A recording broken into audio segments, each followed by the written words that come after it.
I used to think Sarah and I had the perfect relationship. We met in college, dated for 5 years, and I was just a few weeks away from proposing. I had the ring, I had the speech planned, everything was set. We were that couple, the one everyone looked at and said, they're going to make it. We shared everything, our dreams, our fears, our Netflix account. I trusted her completely, more than anyone else in the world. And that's what makes this whole story so much harder to tell. It all started to unravel on a Tuesday. I remember it was raining. One of those dreary, endless days. I was working from home, and Sarah was supposedly out with her friends for a girls' night.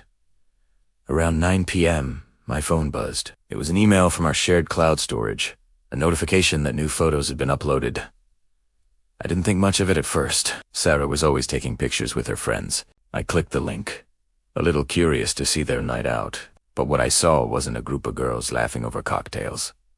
It was Sarah, and she wasn't with her friends. She was with a guy I didn't recognize, and they were close. Too close. My heart felt like it dropped into my stomach. There were pictures of them holding hands, him with his arm around her, a selfie of them kissing. The timestamp was from that very evening. She wasn't at a girls' night. She was on a date. For a moment, I couldn't breathe. My world just tilted on its axis. Denial hit first. Maybe it was a misunderstanding, a friend from out of town. But the kiss, there was no explaining that away. Then came the anger, hot and blinding.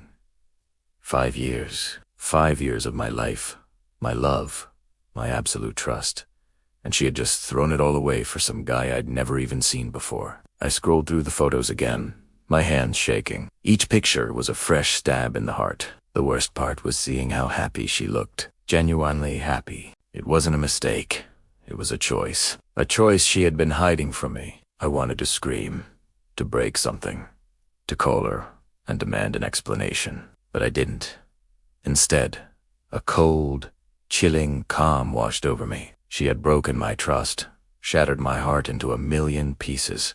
A simple confrontation felt too easy, too quick. She didn't deserve the satisfaction of a shouting match. She deserved to feel a fraction of the humiliation I was feeling. An idea started to form in my mind, a plan for a kind of revenge that wasn't destructive or violent, but precise, surgical. I was going to dismantle her ego, piece by piece, right in front of the people whose opinions she valued the most. Her family absolutely adored me. Over the 5 years we were together, I had become like a second son to her parents, and a favorite brother to her siblings. We had Sunday dinners, went on family vacations, the whole 9 yards. Her mother, in particular, always told me I was the best thing that ever happened to Sarah. Sarah's 30th birthday was in 2 weeks, and her parents were throwing a massive surprise party for her at their country club. Everyone was going to be there. Family, friends, coworkers. It was supposed to be a huge celebration of her life, and originally, I was planning to propose that night. The irony was almost too much to bear. But now, the party presented a different kind of opportunity. It was the perfect stage. I spent the next 2 weeks living a lie. It was the hardest thing I've ever had to do. I pretended everything was normal. I'd kiss her good morning, ask about her day, and listen to her fake stories about where she'd been. Inside, I was a wreck. But on the outside, I was the same loving boyfriend she'd always known. I even helped her mom with the final party preparations, confirming the guest list and discussing the menu. Sarah had no clue. She was so caught up in her double life, she didn't notice the change in my eyes or the tension in my smile. She thought she was getting away with it. The night of the party arrived. I put on my best suit, the one she always said made me look handsome. I even brought the ring box, though it felt heavy as lead in my pocket. When we walked into the country club ballroom, everyone yelled surprise, and Sarah's face lit up with genuine shock and joy. She looked stunning in a new dress, beaming as she hugged her parents and friends. She was the center of attention, the birthday queen. For a moment, watching her, my resolve wavered, but then I remembered the photos, the betrayal, and the cold anger returned. After dinner and a few rounds of drinks, her father tapped his glass for a toast. He gave a beautiful speech about his wonderful daughter, about how proud he was of her. Then, he turned the microphone over to me. And now, he said with a wink, a few words from the man we all hope will officially be part of our family very soon. The room applauded.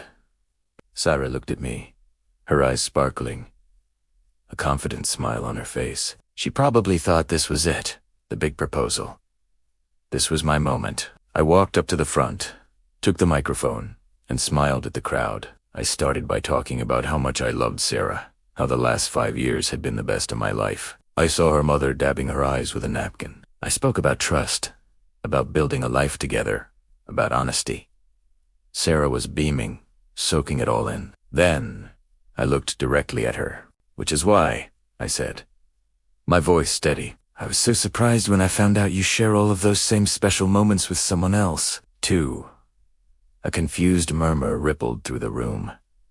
Sarah's smile froze. I continued. I was going to propose tonight, Sarah.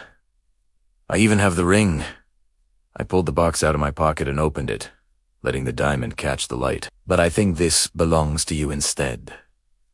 I didn't give her a ring. I pulled my phone out and connected it to the large projector screen that had been showing a slideshow of her baby pictures all night. And then I played a new slideshow. It started with the picture of her holding hands with the other guy. Gasps echoed through the ballroom, then the picture of his arm around her, then the selfie of them kissing. I didn't say a word. I just let the images speak for themselves. The silence in that room was deafening. You could have heard a pin drop. Sarah's face went from pale to beet red in seconds. Her parents stared at the screen, their mouths wide open in shock and disbelief. Her friends were whispering, pointing. Her perfect party, her perfect image, was crumbling around her in real time. I let the last picture, the kiss, hang on the screen for a long, agonizing moment. Then I turned back to the microphone. So, happy birthday, Sarah. Primera Said, calmly. I hope you got everything you wanted. I placed the microphone back on the stand, put the ring box back in my pocket, and walked out of that ballroom without looking back. I could hear the chaos erupting behind me, her crying, her father shouting her name, the shocked chatter of the guests. But I just kept walking. Driving away from that country club, I didn't feel happy or triumphant. I just felt empty, but it was a clean kind of empty.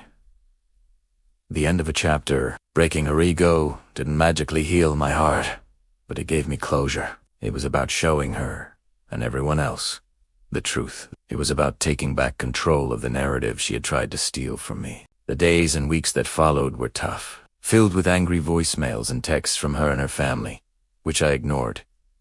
But slowly, I started to heal. I focused on myself, reconnected with my own friends, and rediscovered who I was without her. Revenge isn't always the answer, but in this case, it was the only way for me to close the door on that part of my life and finally start moving on. She broke my trust, and in return, I simply showed everyone the person she really was. And sometimes, the truth is the most brutal revenge of all.